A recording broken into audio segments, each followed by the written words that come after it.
Un gusto volverlo a tener en este proyecto de las tele-ISS. ¿Le parece si esperamos unos 5 o 8 minutos en cuanto van ingresando los asistentes? Por favor. Perfecto. Te esperamos entonces. Quedamos. Ok. Ya, muchas gracias.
Muy buenas tardes con todos los presentes.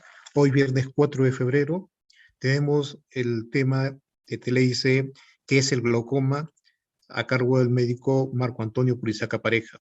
Los saludamos desde la red de salud Abancay, Dirección Regional de Salud Apurímac, Ministerio de Salud, y los invitamos a participar de esta TLIC, a cargo del médico oftalmólogo Marco Antonio Pareja Purizaca, oftalmólogo trabajando en el Plan de Salud Sullana, Clínica Bello Horizonte, Piura, invitado por la Red de Salud Abancay y la Dirección Regional de Salud Apurímac del Ministerio de Salud. Muy buenas tardes, doctor Marco. Buenas tardes, un gusto estar con todos los amigos que nos están escuchando y viendo. Y bueno, vamos a tocar el tema de la segunda causa de ceguera en el mundo y en nuestro país, y la primera causa de ceguera irreversible. ¿Qué viene a ser la enfermedad del glaucoma? El glaucoma es diagnosticado como una neuropatía óptica, es decir, una lesión del nervio óptico, y el parámetro que estamos asociando es la elevación de la presión del ojo, siendo la presión normal de la vista del ojo de 10 a 20 milímetros de mercurio. Por encima de ello se llama hipertensión ocular, y esto es el parámetro que nos indica que puede ir avanzando y lesionando el ojo. Tenemos diversos tipos de glaucomas. Tenemos el glaucoma, el más frecuente es el glaucoma de ángulo abierto. El otro es el glaucoma de ángulo cerrado. Tenemos los glaucomas secundarios puede ser a traumatismos, accidentes, a cirugía, a una cirugía ocular. Y también tenemos los glaucomas de tipo congénito. En ese orden son los más en cuanto a la frecuencia. Como el glaucoma de ángulo abierto es el problema más frecuente en cuanto a diagnóstico de este tipo de enfermedad, este tipo de glaucoma tiene la característica fundamental que le llaman el ladrón silencioso de la visión. ¿Qué significa?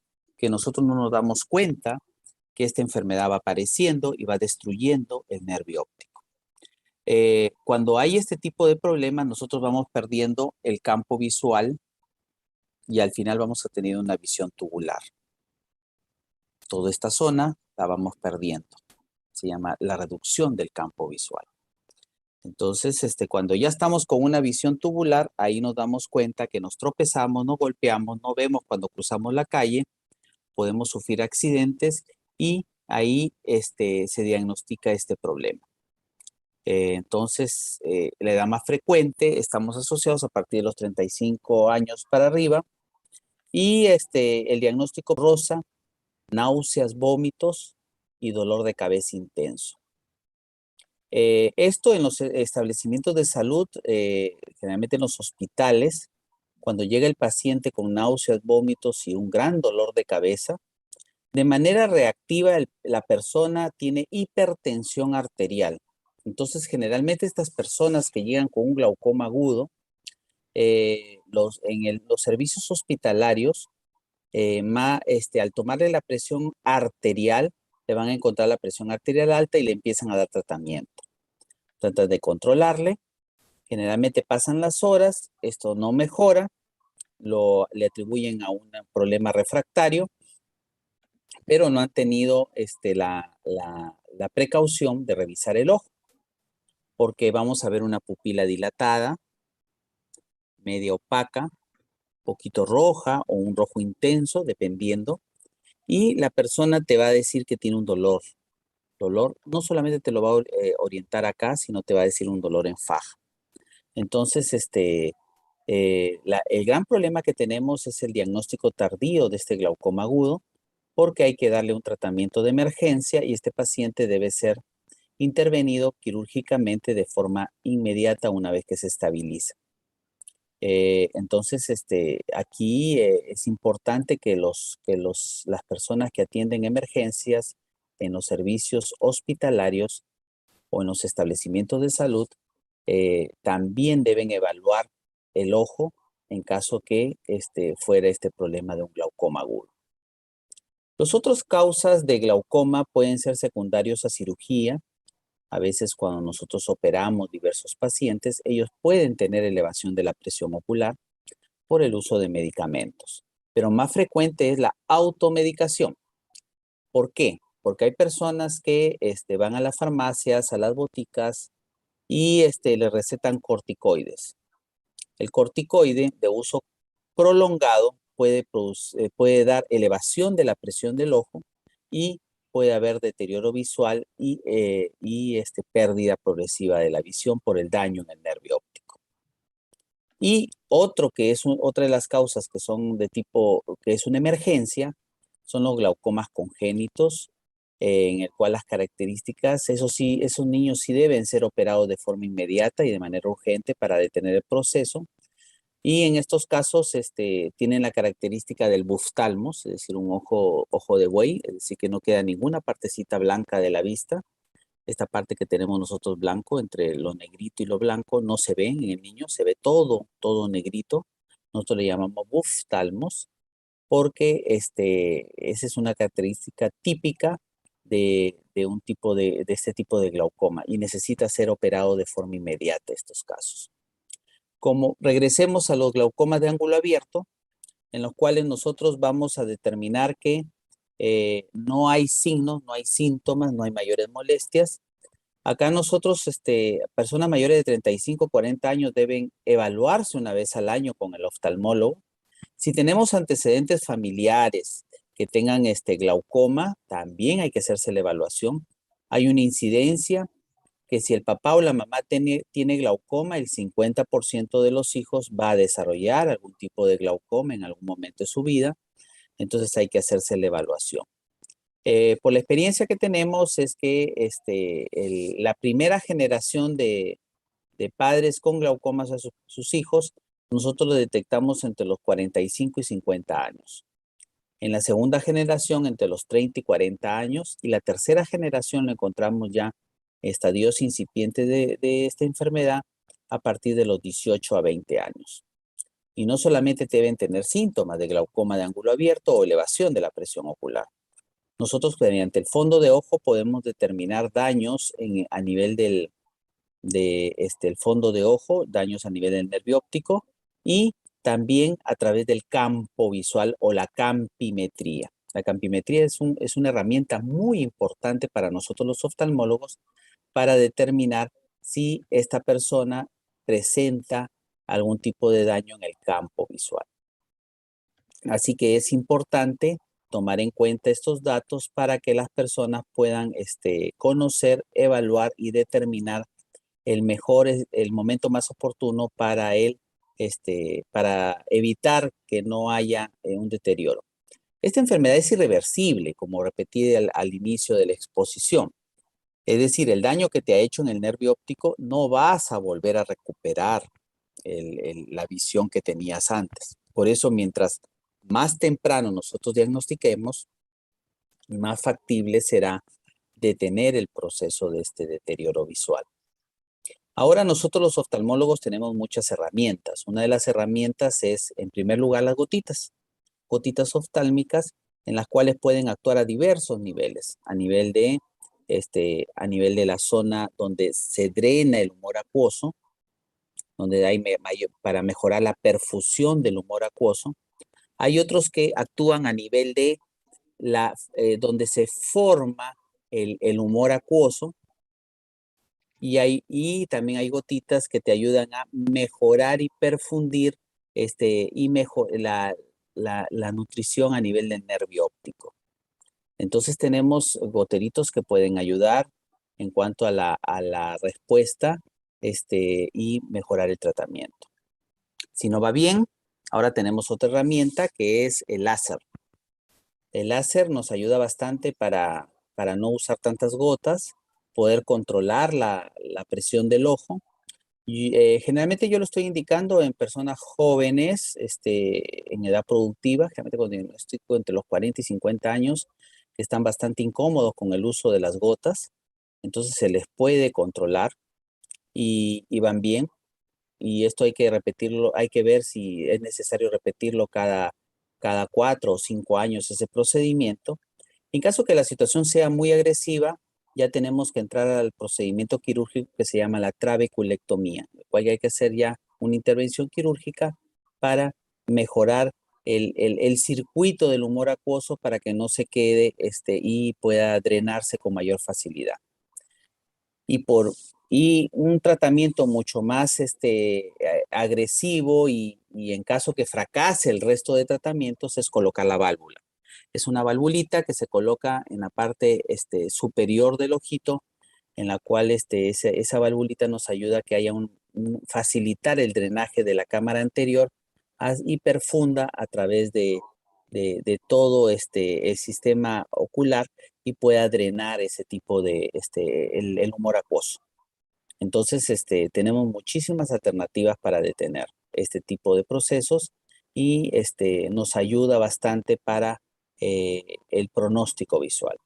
El pronóstico visual es importantísimo. La persona que es diagnosticada de glaucoma nunca debe dejar de asistir a sus evaluaciones y a sus exámenes oculares que siempre se le pide con regularidad para ver si no hay mayor deterioro. Generalmente cuando nosotros damos el tratamiento con gotitas, eh, tenemos que citarlos periódicamente para ver cómo va. Cuando damos tratamiento con el láser, que es lo más frecuente que estamos haciendo ahora, para el glaucoma, también hay que ir evaluando a ver cómo va la respuesta y de acuerdo a los exámenes oculares que tenemos nosotros podemos determinar cómo va evolucionando y si necesita algún tipo de refuerzo para el tratamiento. Hay que tomar en cuenta que esta enfermedad del glaucoma es fundamentalmente hereditario, lo heredamos del papá y de la mamá. Hay factores asociados también que nos puede hacer compromiso ocular. Y acá lo importante es saber orientar y diagnosticar a tiempo para que la persona no tenga un daño visual que le pueda perjudicar su actividad laboral, su actividad productiva y no tenga limitación siendo tan joven, ¿no? Esta enfermedad no es que si te va a comer la visión en el transcurso de 3 meses, 4 meses, sino estamos hablando que te va a hacer daño en el transcurso de los años en el glaucoma de ángulo abierto. El glaucoma de ángulo cerrado sí te avisa, sí te orienta, más o menos, si te da una idea, porque como tienes dolor ocular, náuseas, vómitos, que hay una lesión, hay un problema en el ojo, se toma la presión está alta, entonces tenemos que los oftalmólogos que intervenir inmediatamente para poder resolver este tipo de dificultades que puedan haber.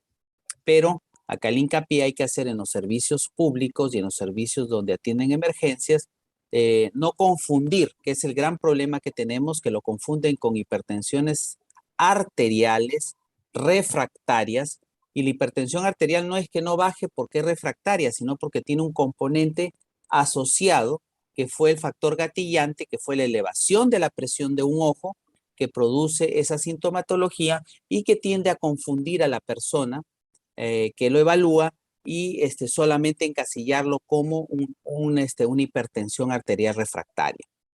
Entonces, la hipertensión arterial que se produce es debido a que se elevó la presión del ojo y a la persona de manera, su cuerpo trata de defenderse y empieza también a tener hipertensión arterial con la hipertensión ocular. Entonces, el diagnóstico debe ser temprano para poder evaluar y determinar y no solamente dedicarnos en los servicios médicos.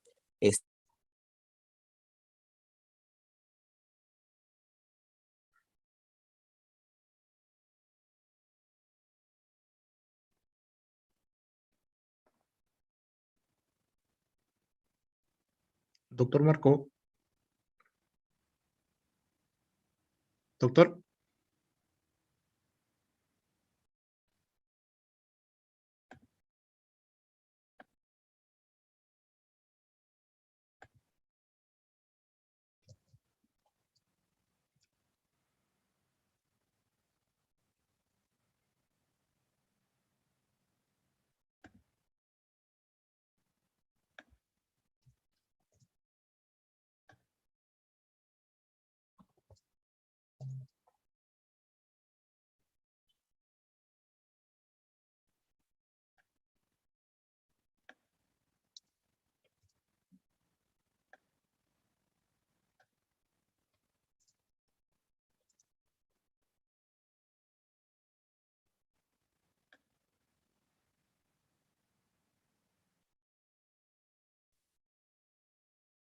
Hola. Sí, doctor, se había congelado. Sí, se fue la señal. Entonces, nosotros determinamos este tipo de problemas que que nos produce. Entonces, mi orientación es hacia los que hacen servicio de atención de emergencias en los establecimientos de salud. No solamente tomen la precaución de controlar la presión arterial, sino fíjense si esto no persiste, denle una miradita a las pupilas para que ustedes puedan hacer un diagnóstico mucho más preciso y ver si no se trata de un glaucoma agudo y inmediatamente eh, pedir la interconsulta de emergencia al oftalmólogo para que determine si esa es la causa de la hipertensión arterial refractaria que a veces nos encontramos en los servicios hospitalarios. Y el diagnóstico tiene que ser temprano, tiene que ser oportuno para poder nosotros determinar y poder resolver esa situación. Y como le vuelvo a repetir en los glaucomas agudos de ángulo cerrado, esto es una emergencia, debemos resolverlo, bajar con bajar la presión ocular con medicamentos que nos van a ayudar a controlar. Ahí utilizamos medicamentos que nos deshidraten para bajar el humor acuoso y la persona pueda mejorar. También tenemos que ver eh, dar tratamiento con gotitas, pero fundamentalmente se da vía oral o si no de tipo endovenoso también para poder controlar esos procesos. Y una vez que la presión, generalmente estos pacientes vienen con presiones por encima de 40, 50 de milímetros de mercurio y hasta más. Y tenemos que bajarlo e inmediatamente hacerle un tratamiento. Generalmente acá si tenemos la herramienta de láser sería más fácil porque la persona no se le interviene quirúrgicamente, se le puede aplicar el láser, pero en todo caso, si no se tiene esas herramientas, hacer la intervención que se llama la trabeculectomía para poder evitar de que no haya una nueva situación en la cual produzca una nueva elevación de la presión ocular de forma brusca, ¿no? Entonces, los detalles, como le hemos mencionado, vamos orientados a eso. A veces tenemos las cataratas. Las cataratas también producen glaucoma. ¿Por qué? Porque la catarata es el cristalino y el cristalino cuando se va opacificando se pone más rechoncho. Y al ponerse más rechoncho y más ancho, va tapando todo el sistema de drenaje del humor acuoso y va produciendo elevación de la presión ocular. Muchos pacientes cuando los operamos de catarata, que han estado en tratamiento por glaucoma, después acabamos retirándole las gotas de la presión. ¿Por qué? Porque ya al operar la catarata, ya el sistema del humor acuoso vuelve a funcionar, el sistema uveoescleral empieza a funcionar de manera más dinámica y ya no vamos a encontrar presión ocular. Entonces, en estos casos ya nosotros determinamos si retiramos el tratamiento de las gotitas de la presión o en su defecto lo mantenemos. Las gotitas son muy diferentes las que usamos. Generalmente los derivados de la prostaglandina son los más efectivos y mejoran la perfusión del nervio óptico y la vitalidad del nervio óptico. Lo usamos en personas jóvenes para que puedan mejorar su problema y tener una vitalidad de su nervio óptico, porque es el cable, como le digo a mis pacientes, es el cablecito que te hace ver, y el nervio óptico es lo primero que se daña y a veces no nos damos cuenta, ¿no? Entonces, para eso buscamos los mejores tratamientos de una manera más oportuna, rápida y eficiente para desarrollar las mejores estrategias y darle la oportunidad a los amigos que se tratan con nosotros para poder resolver el problema, controlar sobre todo. Y en este caso, con los controles del campo visual, vamos a determinar si esta enfermedad la hemos podido detener o controlar. Hay glaucomas que sí son bien refractarios, hay glaucomas que son muy agresivos, en los cuales por más que nosotros hacemos el intento de un tratamiento u otro, esta enfermedad va avanzando y a veces es bien difícil de controlar. Por eso ahí tenemos las diversas herramientas. Hay muchos pacientes que me llegan a la consulta y reniegan y me dicen, doctor, ¿por qué me cita tan seguido si yo estoy usando las gotas? Lo que pasa es que a veces, a pesar de estar usando las gotas, la enfermedad empieza a reactivarse, a persistir y a malograr el campo visual. Por eso son las citas periódicas para poder controlar esta enfermedad y evitar las secuelas que es la pérdida de la visión. Y recuerden, el glaucoma es una enfermedad ocular irreversible. No es que si yo me operé, me apliqué láser, me pusieron la válvula o me operaron de glaucoma, ya se resolvió mi problema. Es importante porque el único parámetro que tenemos nosotros los oftalmólogos para poder controlar esta enfermedad es la presión ocular.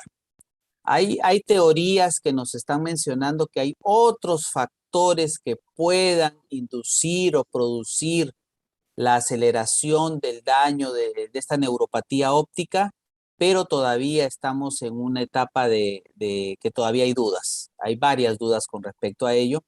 Y se plantea entonces el único parámetro que nosotros tenemos para controlar la presión del ojo es, estos tratamientos que hemos mencionado y es la única herramienta para poder controlar esta neuropatía óptica es controlando la presión ocular. Mira, estamos hablando que la presión ocular debería estar entre 15 y 12, siendo lo normal de 10 a 20, pero si es un glaucoma debería estar entre 12 y 15 milímetros de mercurio para tener yo la seguridad de que ese daño no sea persistente y continuo para lesionar el nervio óptico. Muchas gracias. Bueno, las gracias a usted, doctor Marco, por dar inicio a este grupo de TLIC del año 2022. El agradecimiento desde la Dirección de Infosalud de la licenciada Edith Pariona, el director regional de Apurímac, el doctor Renan, y la directora de la red de salud Bancay, la magíster Indira, por la presentación, por los temas que se vienen desarrollando en el día a día con la experticia que usted tiene. Hay algunas preguntas, doctor, que van dirigidos a lo que es qué tanto en porcentaje tiene el factor congénito para el tema del glaucoma. Los factores congénitos de esta enfermedad tienen se ve con mucho menor frecuencia, pero como te digo, las características que nosotros vemos es el buftalmos, la famosa leucoma, una inflamación de la córnea, una opacificación de la córnea. El niño el niño pequeño no te va a manifestar dolor, solamente lo vas a encontrar irritable y llorando, pero no puede decir otra situación. Pero al hacer el examen de control del niño o lo evalúa el pediatra o el médico general en su defecto, va a encontrar una opacificación de la córnea, eh, un buftalmos, como mencionamos, y eso inmediatamente debe ser derivado al oftalmólogo. El oftalmólogo, si tiene la capacidad de resolver, lo va a intervenir quirúrgicamente, si no, se da derivado a un oftalmólogo pediatra en un establecimiento más de mayor nivel para poder resolver el problema y controlar el problema. Y esto es cuestión de horas. Esto no es un paciente con un glaucoma crónico de ángulo abierto, en el cual puede esperar días y no hay problema porque el deterioro es poco a poco. En el niño no, en el niño le destroza la visión. Entonces inmediatamente estos glaucomas congénitos deben ser resueltos de forma inmediata. Doctor, ¿y cuáles son los signos de alarma que tiene que tener la persona para suponer que está ante un cuadro de un glaucoma? El glaucoma de ángulo abierto es lo que se denomina el ladrón silencioso de la visión. Tú no te das cuenta. ¿Cómo me llegan las personas? Generalmente, por ejemplo, si son conductores de vehículos, van perdiendo el campo visual. Generalmente esas personas sufren, producen o sufren accidentes de tránsito porque no ven las zonas alrededor. Esta zona no la ven. Entonces tienen una buena visión en el centro, pero acá al costado van perdiendo. Entonces viene un vehículo acá, una persona acá, yo la atropello, produzco el accidente y no me di cuenta porque recién la veo cuando está acá. Pero no me doy cuenta porque este campo lo voy perdiendo. Las personas que van cruzando la pista, no se dan cuenta que el vehículo está avanzando acá. Entonces ya cuando lo tienes acá, ya te atropelló. Entonces la persona va perdiendo la visión. Entonces, por eso se le llama el ladrón silencioso de la visión. Por eso, si tenemos al papito, a la mamita, con glaucoma, nosotros debemos hacernos la evaluación obligatoria con el oftalmólogo a partir de los 35 años, obligatorio. Y si tenemos molestias antes o si usamos lentes antes, acudir al oftalmólogo, no a una óptica, para que ustedes decirle el antecedente del familiar directo que tiene glaucoma y el oftalmólogo determinará si solamente ha encontrado un buen nervio óptico, la presión ocular normal, te va a citar una vez al año. Si tiene alguna duda, te va a pedir un campo visual, una tomografía de coherencia óptica o una ecografía. También a veces tenemos que hacer un perfil para determinar el grosor de la córnea. Porque cuando nosotros tomamos la presión ocular puede variar dependiendo del grosor de la córnea, puede variar la presión del ojo, que se llama la paquimetría. Ese es el examen que hacemos para ver el grosor de la córnea. Esto nos va a ayudar a ver si la presión es más alta o más baja de lo normal, siendo lo normal del grosor de la córnea de 540 a 550 micras. Entonces, si está por encima de ello, significa que debo bajarle puntos a la presión que encuentro, pero si está por debajo de ello, tengo que sumarle puntos a la presión ocular. Entonces, hay personas que tienen grosor de 520, 510 o 470, muchísimo más bajo, entonces hay que sumarle de acuerdo a una tablita que tenemos. Entonces, yo le encuentro a la persona 19 de presión, pero de acuerdo a la paquimetría tengo que sumarle 5 puntos más porque su córnea es muy delgada. Entonces ya no es 19, es 24. Ahora hay que también ver el ritmo circadiano de la presión del ojo. La presión del ojo tiende a aumentar en la noche, en la madrugada, y durante el día tiende a bajar un poquito. Entonces, hay que ver que hay personas que yo le encuentro presión ocular, pero están en 19-20, pero ya veo lesión en el nervio óptico. Se lo tomo esa presión y en la consulta y es 7-8 de la noche. Después lo cito en la mañana, otro día, y su presión estamos hablando de 17, pero va aumentando en el transcurso del día, en la noche ya llega a 20, en la madrugada probablemente pase de 20 porque en la noche es cuando sube la presión ocular. Entonces, eso durante la noche te va empezando a hacer daño en el nervio óptico. Entonces, en los centros hospitalarios de mayor complejidad, hacen el estudio de toma de la presión ocular por 24 horas al paciente. El paciente se queda ahí las 24 horas y el oftalmólogo cada 2 horas o cada 3 horas va tomando la presión a ver cómo va el ritmo circadiano y ver si realmente tiene elevación de la presión ocular en la noche. Esos son cuando tenemos dudas. Ahora es poco práctico ahora, pero tenemos muchas herramientas ahora, como te vuelvo a repetir, como la tomografía de coherencia óptica, el campo visual, la paquimetría, que son herramientas que nos ayudan a complementar a ver si hay algún daño. Y de acuerdo a eso ya iniciamos tratamiento para poder controlar ese proceso, ¿no?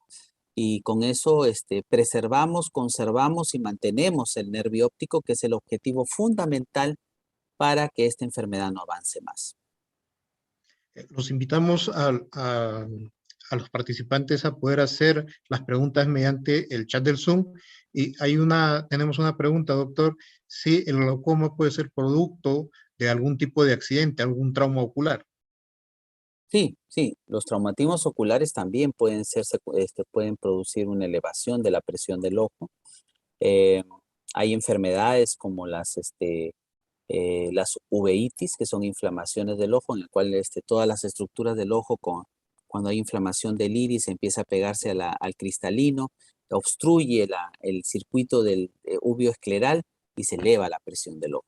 Entonces nosotros debemos manejar, romper todos esos cicatrices que hay que se está pegando y con gotitas, darle tratamiento antiglaucomatoso, no solamente con gotitas, sino también vía oral, con eso poder controlar. Y si no va bien, intervenir quirúrgicamente, ¿no? Ahora, hay un concepto errado bastante frecuente cuando le damos a los pacientes las pastillitas para controlar la presión del ojo, que ya dicen que ya no es necesario, si yo soy hipertenso, hipertensión arterial, ya dejo de tomar. No, los mecanismos para manejar la presión ocular son diferentes para el tratamiento a lo que maneja la hipertensión arterial. Así que si a ti el cardiólogo te indicó tus pastillitas para la presión, no tiene nada que ver con lo que yo te indique para los tratamientos para controlar la presión ocular.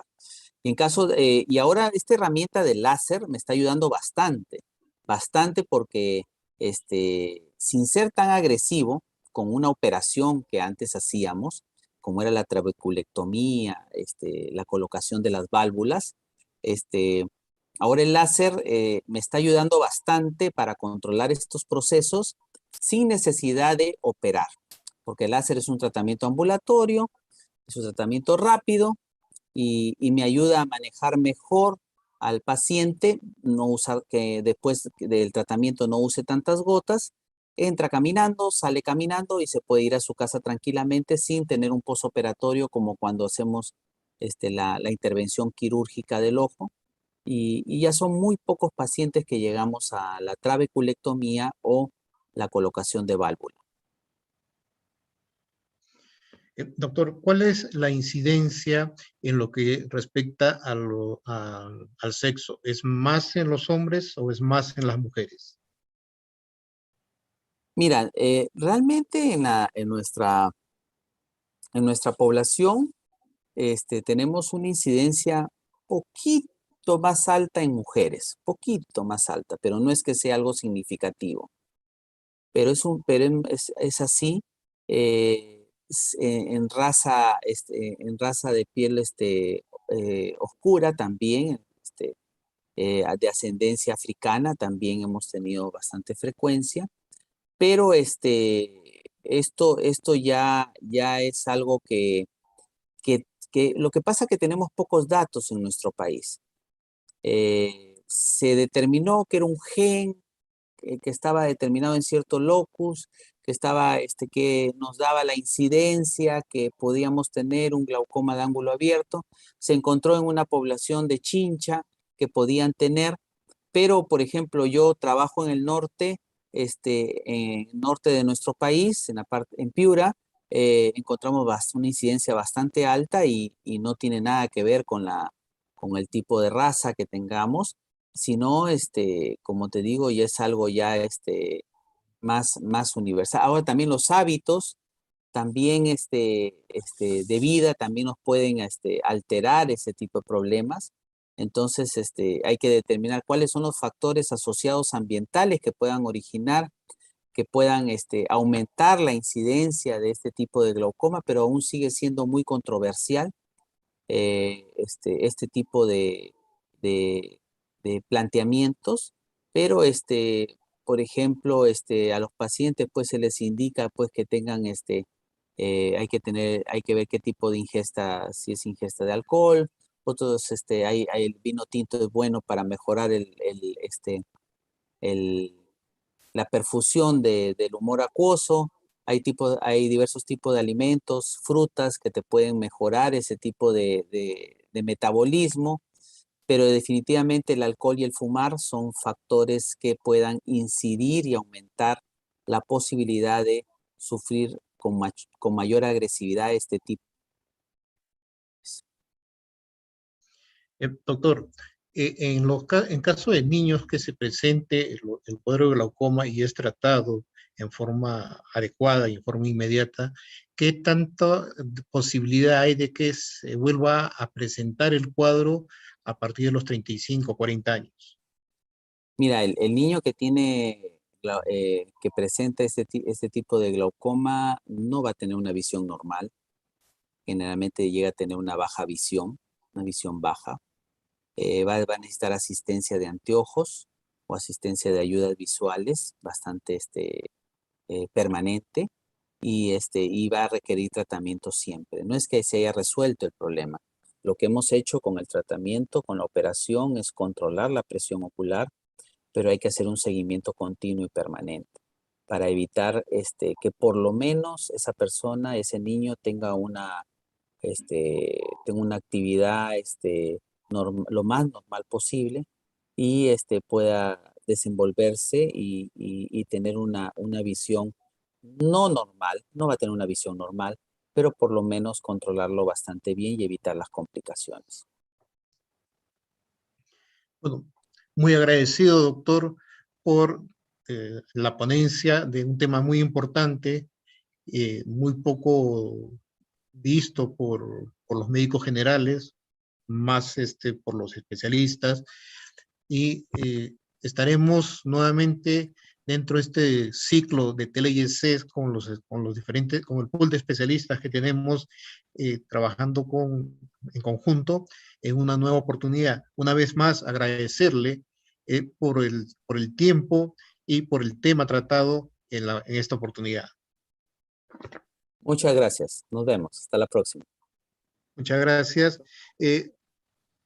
Por favor, a los participantes, si pudiesen encender cámaras para poder tomar la foto final de presentación y invitarles a completar el formulario que se encuentra en el chat del Zoom.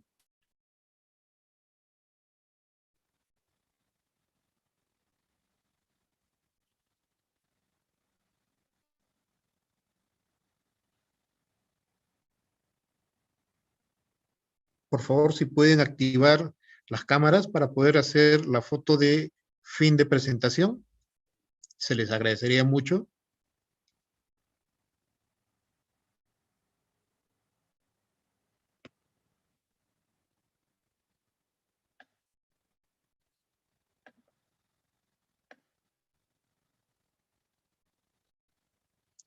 Bueno, sin más, doctor, estaríamos en una nueva oportunidad con un nuevo tema en el devenir de estos meses, y una vez más agradecerle por el tiempo prestado para esta ponencia. Muchísimas gracias, doctor Marco. Muy buenas tardes. Muy buenas tardes con todos los presentes.